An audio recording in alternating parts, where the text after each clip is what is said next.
Well. Hey there, all you rippers. How are you guys doing today? We're out getting some leash time with Benny on here. And I thought it'd be a good time to talk to y'all about about one thing that's going on out there, mainly right now. Are you doing good, Benny? Look at that old truck. Isn't that cool?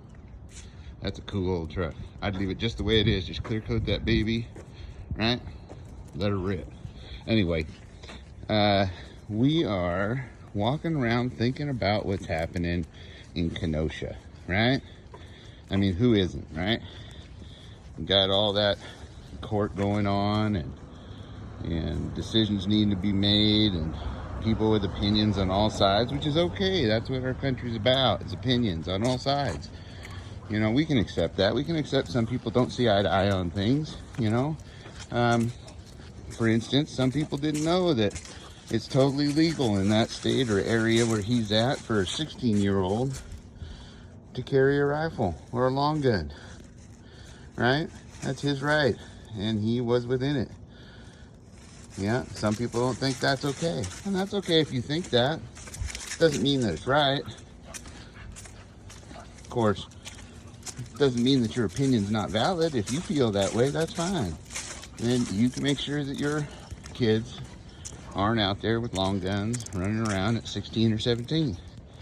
Here in Oregon, well, it's 18, right? 18 years old, and you can buy a long gun. Now, I do believe that everybody should be doing training and learning how to safely handle those. I think that's our right as our responsibilities as parents, right? Too many of us have stopped doing that. And because of that, our kids really don't know if they're firearms people or not. Don't know how fun they can be if you're responsible and whatnot. But anyway, I do have an opinion on it. One thing is, I'm not saying or criticizing for leaving a 17-year-old young man out there with a long gun doing what he was doing. But I will say this, if it was me and that was my kid or a young adult in my charge, I certainly don't think I would have left him. Of course, dogs love fire hydrants. I don't think I would have left him by himself. Now, that's not saying that it was wrong or it wasn't within his rights. I'm just saying it just doesn't seem like the most prudent choice, man. And if you're out there defending and standing up for your community like that, making sure that businesses don't get destroyed and people don't get hurt and people that need help get help and first aid that they need, well, absolutely, you should. We should all be doing that for our cities and our counties and our states. But we also should be making choices like making sure we're always in pairs, right? If you don't have enough people for pairs, you don't got enough people to cover what you may want to cover what you can. But you really should always be in pairs, especially when you're talking about kids or young adults, I should say, that don't have the life experience that a lot of us do, right? And maybe, you know, while I will say that he handled himself very well, given the circumstances, others may not have, and it could have went a whole lot worse the other direction. We're just lucky it didn't, right? And there's a lot to be said about the people that did end up getting hurt, unfortunately, which I'll be praying for them too. But they shouldn't have been out there with firearms in the first place, because they absolutely were illegally doing so, because they were felons or not supposed to have firearms, and they did. You know, had they not done that, well, this may never have happened. Of course, they were out there with bad intentions in the first place of burning things down and, you know, protesting / rioting. I'm okay with the protests. We allowed that here. People were able to speak their minds, right? Because that's what we get as freedom-loving Americans. But we don't have the freedom to infringe on others by destroying their property or burning their businesses down and hurting others and so forth like that. That's where the line gets crossed, right? So now, as we know right now, they're deliberating. I think they're deliberating right now and taking their time because they know what's coming, and they're trying to figure out how to minimize that. right? And I think they're also probably taking care to make sure they make the right decision. And while I don't think they should make decisions based upon what the outcome may be in society per se, it should really only be focused with the one person that it really is involving right now, and that is Kyle. This is about his freedoms, his rights, his defense, right? His life.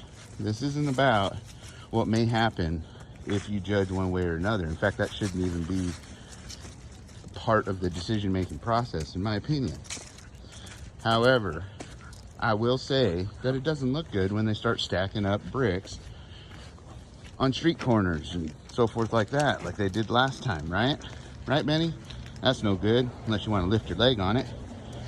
But what I will challenge people to do is look for proactive, positive ways to deal with it. Now, you're going to ask yourself, what's a proactive and positive way to deal with bricks that are supposed to that may find themselves through windows? Well, if that's the case and it's like last time, I would, as a prepper and a good person, help the police out by volunteering to gather up those bricks. Go out there with your pickup trucks, you good Americans and good patriots, right? Go out there. Come on, Benny, let's go back this way. Go out there and load them bricks up and build yourself, right, a Liberty barbecue or fire pit or an oven or an outdoor cooking station. There's all kinds of things you can do with bricks. Build a walkway, right? Fortify your front yard, right? Build a wall, whatever you want to do. But those bricks are out there, and I doubt you're going to get challenged by anybody because, well, they were donated and left out on street corners for some reason. Maybe it was you. So go help yourself. I challenge all the people in Kenosha or anywhere else they may see pallets of bricks lying around waiting for, say, civil disobedience. Go ahead and grab you up some bricks, right? Help yourself. Take them all, right? Put them to good use instead of negative use. What do you guys all think about that? Put your thoughts down in the comment section and let me know what you think about my idea, right? Let me know if you're going to actually do it if you live in that area. And if you do live in that area, share this out.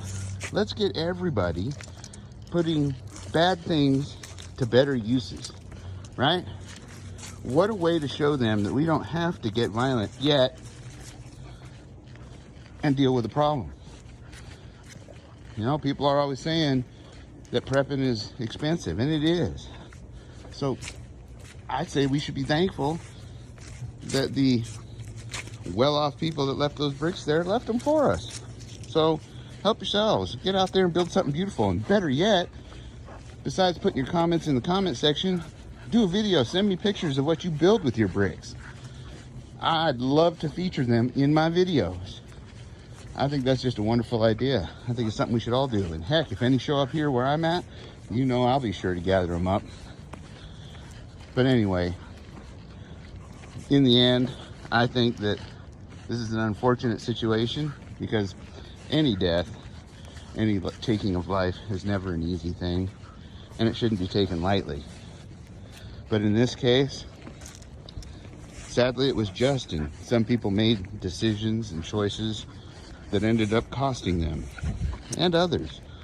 Because don't think for a second that Kyle isn't going to be affected for the rest of his life by this, and his family and others, right? In fact, I think this kind of hurts us all because don't forget, this is exactly what they want. They want us all at each other rather than focusing on where the real enemy is. And if you can't see that out there right now with everything that's going on in the world, it's all about control. Everything they're doing, whether it's that unrealized capital gains bill they tried to sneak in, or this new infrastructure bill, or the talk of new and exotic bugs floating around, all that kind of stuff. It's all about one thing: getting us to the point where we will comply and just give in, right? And we can't do that. We have to come together. But what this should tell everybody is if they're working so hard to make that happen, What are they afraid of? Well, I'll tell you, the only thing that they've always been afraid of is all of us getting along, having a utopia of our own, where we understand who the evil ones are and the bad ones and the people that aren't looking out for our betterment and our good will and health. And well, they just don't want us to see eye to eye, because if we do, that's hundreds of millions to a handful. And that is the only thing they're afraid of, and the one thing that they're trying to do away with. Because in the end, whatever's coming, whether it's caused by us from overpopulation like they seem to think, or it's just natural and it's going to happen anyway, and they want to be the common thing is, in the end, what they want is they want to be the ones left here in control of it all. Come on, buddy. Nope, come on. And they want to be the ones that have control of all the assets, of all the property, decide how many people get to be, right? I look forward to seeing the comments. I hope you all are well. This isn't meant to scare or frighten. This is meant to get us to come together, right? Do good things. Let's build some things with bricks. Anyway, we're back home. Adios.